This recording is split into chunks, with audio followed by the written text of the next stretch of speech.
Hey guys, welcome back to another video on the channel, and in this video I'm going to be talking about the spark of protests going on in Sri Lanka, as well as a few other stuff that I'm going to ramble on about as well.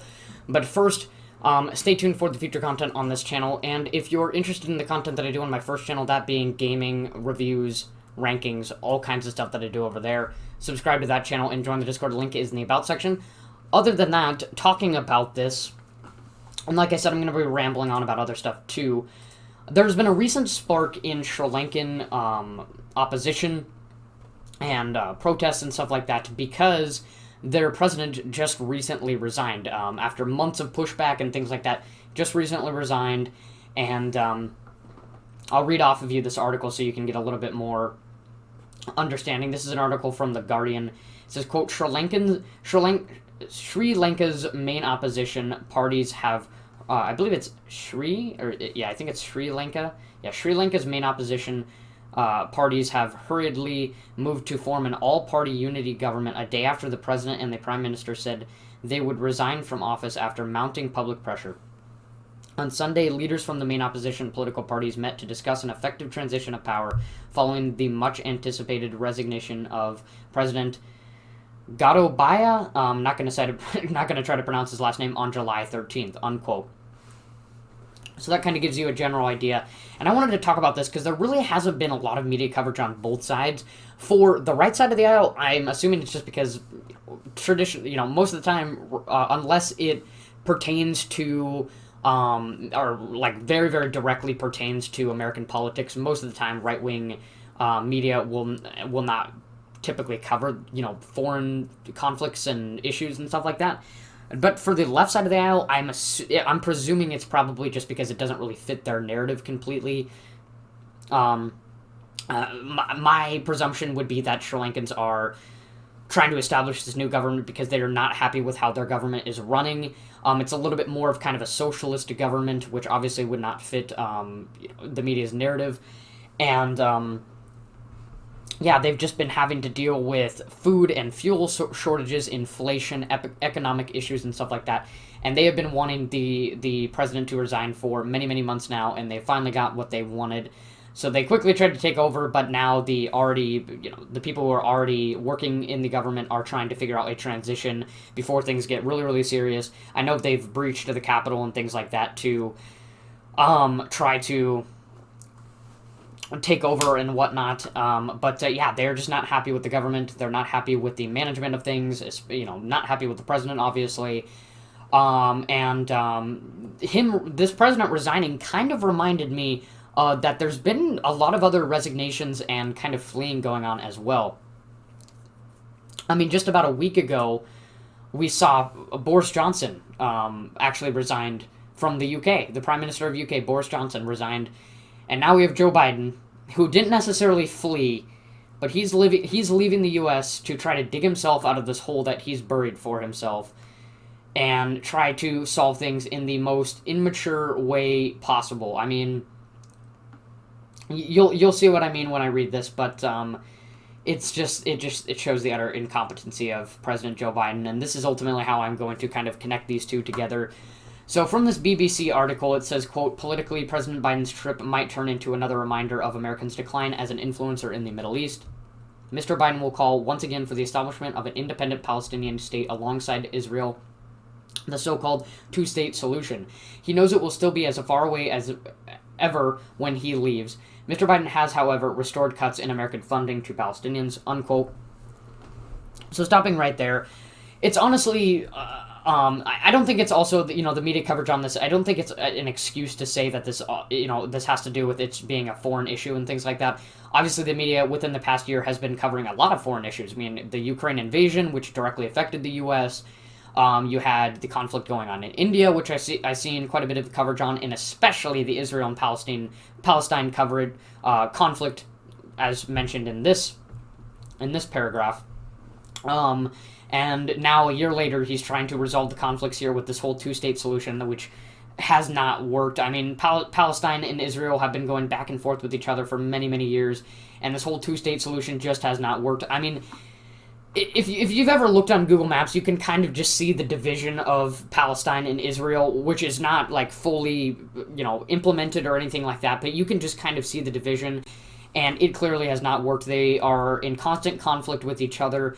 It's just you don't really hear about it a lot because it's happening very, very often, and sometimes you get those sparks like we did last year, and now Biden is trying to dig himself out of this hole that he's made, especially in foreign policy, and it's created this huge chain reaction of issues. So let me read this next article, and I'll talk more about that. It says, quote, more awkwardly, or not an article, next paragraph, it says, quote, more awkwardly, he is going to ask the Saudis for a very big favor. What is that? To produce more oil and sell it at a lower price. The economic dislocation that followed the invasion of Ukraine left the U.S., just like the rest of the world, with high energy prices, even though they are no longer dependent on oil imports from the Gulf. The blunt political truth for Mr. Biden is that every cent on a gallon of petroleum in the United States loses more votes for his Democrats at the midterm elections. And yeah, like I said, just huge incompetency from Joe Biden, trying to dig himself out of this hole by going for the worst solutions possible. And he's going for these solutions that don't make any sense because he doesn't want to ruin his narrative. He doesn't want to ruin his left-wing policies and, how he goes about doing business. So he's going with these very, very immature and obviously stupid solutions to his problems that are not going to work at all. I mean, you're really going to ask Saudi Arabia, the place that we're, quite frankly, we used to be pretty dependent. Now we're much, much less dependent on imports from Saudi Arabia. Now we get most of our oil from Russia. And now he's just going to kindly ask Saudi Arabia to just produce more oil and put it at a lower price, which is ironic because last year he implemented his harsh on oil companies policy that cut down pipelines, made it harder for them to distribute and produce oil, and now he's begging for them to make, he's even begged oil companies to make more oil as well. I'm going to show you a clip in that in a second. But now he's begging all these different companies and begging Saudi Arabia to make more oil to try to dig out of this hole that he's made. So let me just show you that clip real quick of him asking the oil companies a couple weeks ago to simply just reduce the price of gas.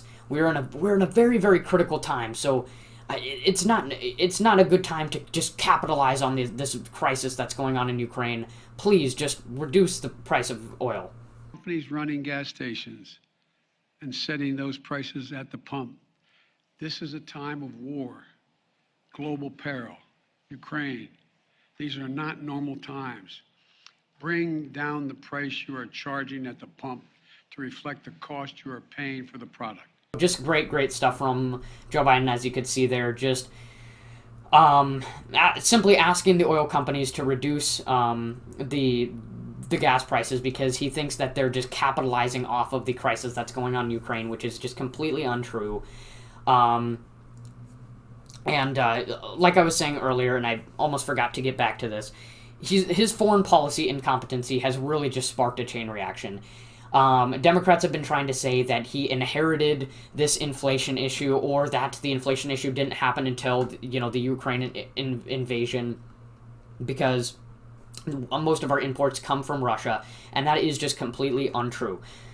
First of all, last year when the Taliban took over of most, if not all, of Afghanistan, that was kind of just an opening for Putin to say, well, if this president is not as harsh on foreign policy as Trump is, Putin was just like, well, I'm going to try to go after Ukraine. But European nations were like, no. They've made a lot of pushback.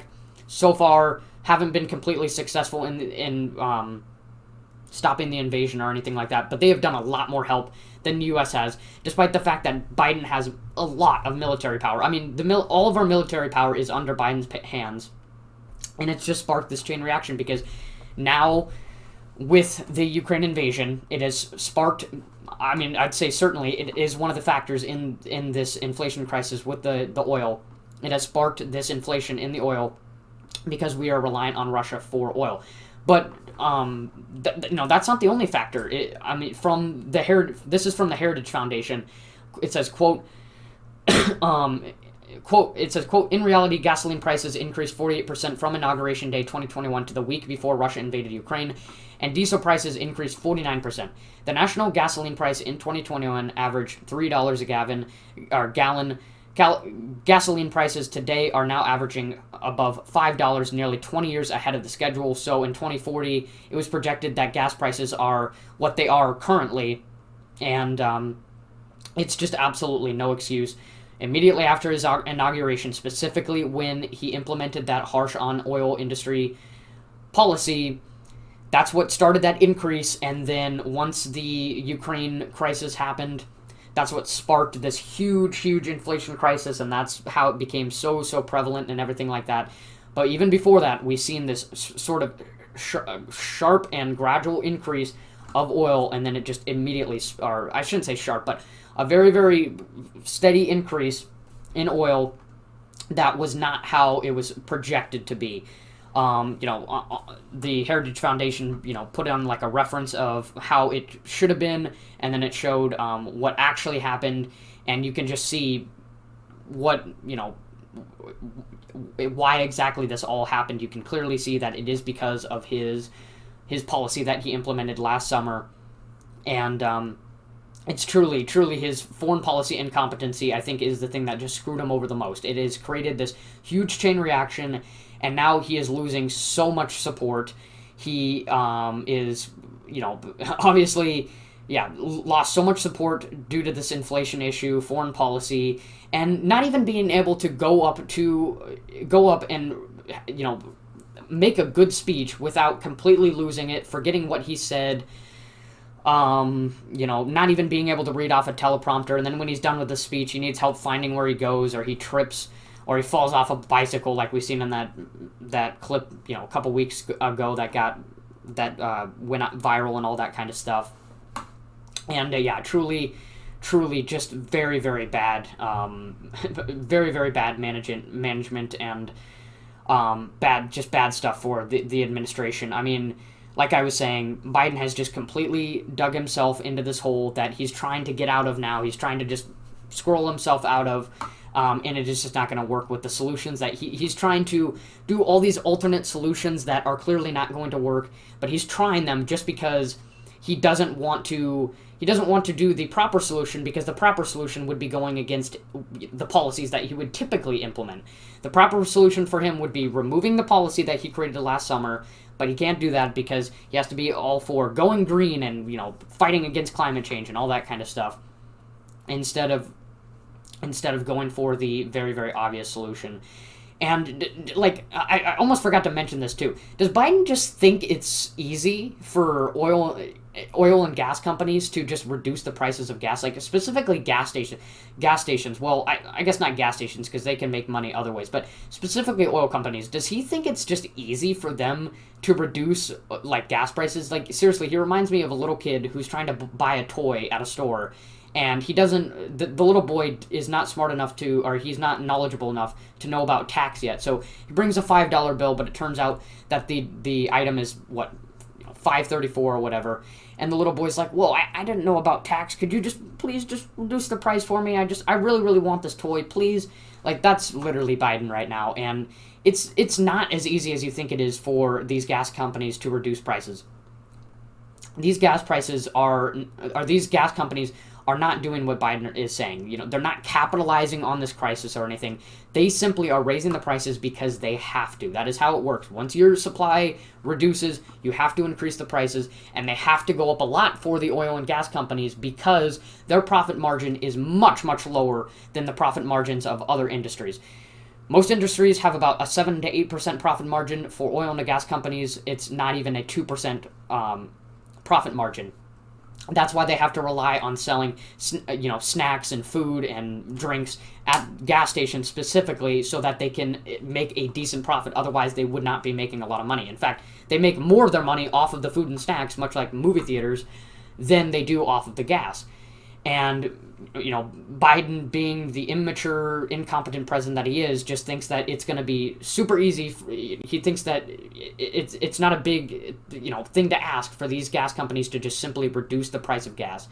And it is just truly Very, very bad stuff for Joe Biden. He's not even a year, or he's not even halfway through his presidency. Obviously, we're reaching the midterms here pretty soon, but technically, we're not even halfway through Biden's presidency, and he's already dug himself 6 feet under, and he's just not going to be. He's not going to be able to make it out, or I guess 7 foot under or 7 feet under because Joe Biden's like what 6 foot, I believe. Yeah, 6 foot. So yeah, he's dug himself into a 10-foot trench, and he's just not going to be able to make it out at this point.